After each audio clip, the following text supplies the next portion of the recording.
How is possible without killing? I got you now. I got you. I got you. Watch out now. I got you. Hold on now. I got you. Play the beat. Okay, let's get serious. First of all, it's not a joke. It's very serious. Christmas album, Merry Christmas, Feliz Navidad.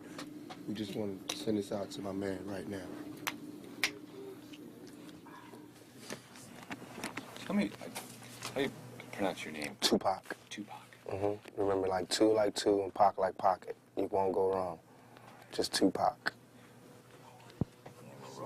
Good. Looking good.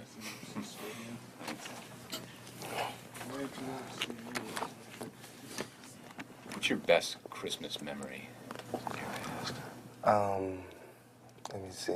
When I thought we didn't get any gifts for Christmas, I was in Baltimore. I thought we didn't get nothing. It was a knock on the door. My sister's principal from her school came, and they had like this charity, whatever, where they give like the turkey to the poor family on the block. We was the poor family. So we got this turkey. I got some cheap boots, you know, got little cheap trinkets. But on Christmas, you want as many trinkets as possible. And so I got a whole bunch of little tiny things. It was cool. We got free cheese, free beans, free butter, free everything.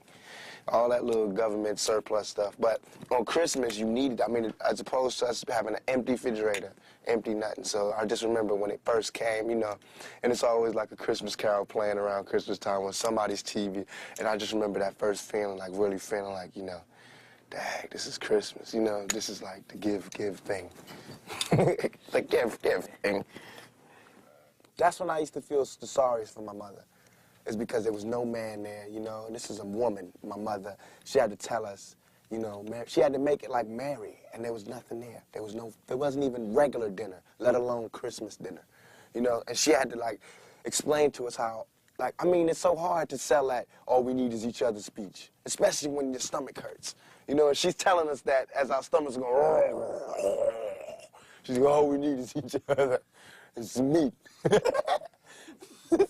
But I thought it was just so beautiful how she just would be strong and she would do it. And she would never use that time to go, your fathers are really jerks, you know, they really left me here. But they did. Our fathers really did leave her. And I mean, our fathers, like my father, my sister's father, different fathers, but they really did leave us. And, you know, they didn't call on Christmas to help my mother explain why the hell we ain't getting no gifts. They was just like, you know, with they woman, wherever they was, being big shotty, being Santa Claus to somebody else's kids. And so, I mean, no love taken from my father, God rest his soul, but, I mean, I got it. He better not expect nothing big on Christmas. Tell me about some of the special things that someone growing up in the inner city in your situation deals with. Okay. Man, it's like, that's deep. It's like, when you're born, usually you're born into a dynasty or an empire, right? You're born like as a junior or, you know, following in your father's footsteps. You always tell, oh, your father, he did this, or oh, your father, oh, your grandfather, he did this, or we got this, or the family heirlooms. There's none of that in the outer city. I call it the outer city because we left out. There's nothing. We don't get any family heirlooms, the family crest, all that stuff that you would think is so important was meaningless. Because I mean, come on. Our family crest was cotton, you know what I'm saying? It's like, man, it's like the only thing we can really leave behind is culture, is music, you know, and dignity and determination. That's what we had.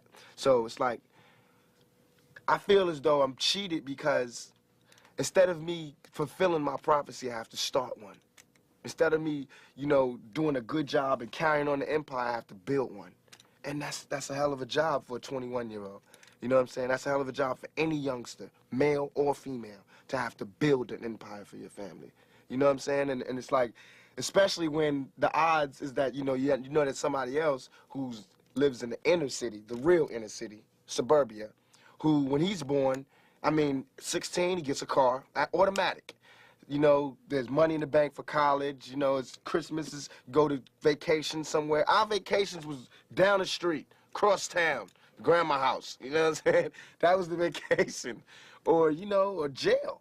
to be even more real. And I hate to make this like sad story, but it's real. Because this world is such a, and when I say this world, I mean it. I don't mean in an ideal sense. I mean in every day, every little thing you do. It's such a, gimme, gimme, gimme.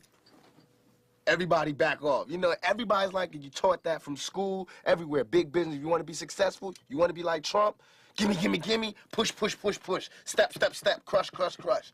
That's how it all is. And it's like, nobody ever stopped. Just, you know, I feel like, instead of us just being like, slavery's bad, slavery's down, bad whitey, bad whitey. I mean, all right, let's stop that. And everybody's smart enough to know that, I mean, we've been slighted. And we want ours. And I don't mean by like ours, 40 acres and a mule, because we passed that.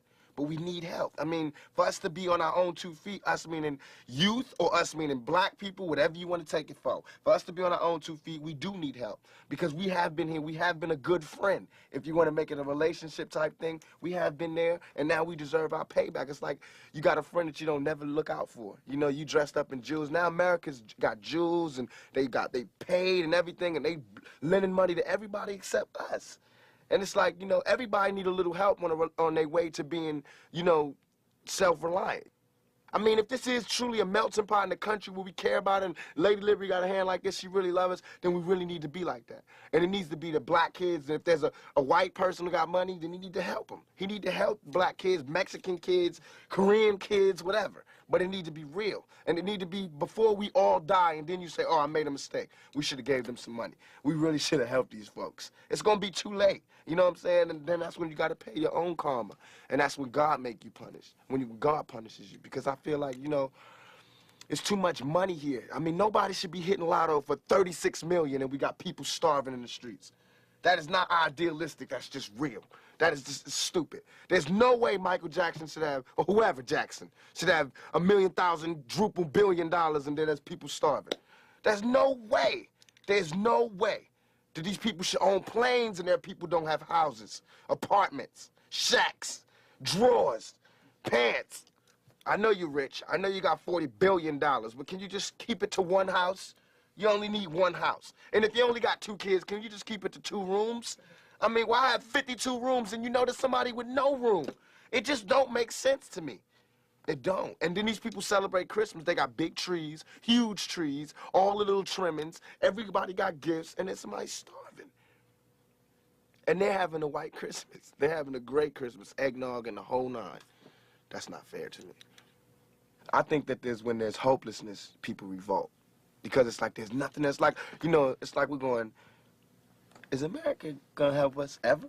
You know, because, I mean, we know for a long time they haven't. Are they ever? And it's like all these things are showing us no. And you know there's somebody going, no, they're not going to help you. No, they're not going to help you. And then, of course, we seeing, no, they're not helping us. All BS aside, it all comes down to we got to survive. I mean, even warriors put their spears down on Sundays. We got to survive here in this country. Because I'm not going back to Africa. We got to survive here. And for us to survive here, white folks, black folks, Korean folks, Mexican folks, Puerto Ricans, we got to understand each other. We got to take a bigger chance. And when I say Americans, people think I'm talking about Uncle Sam. I mean, like, actually Uncle Sam with the gray hair and the flag. I mean you. The guy, you know, you, the mechanic, wherever, you. I mean, you need to do something. You need to check yourself and see how racist you are. You know what I'm saying? It's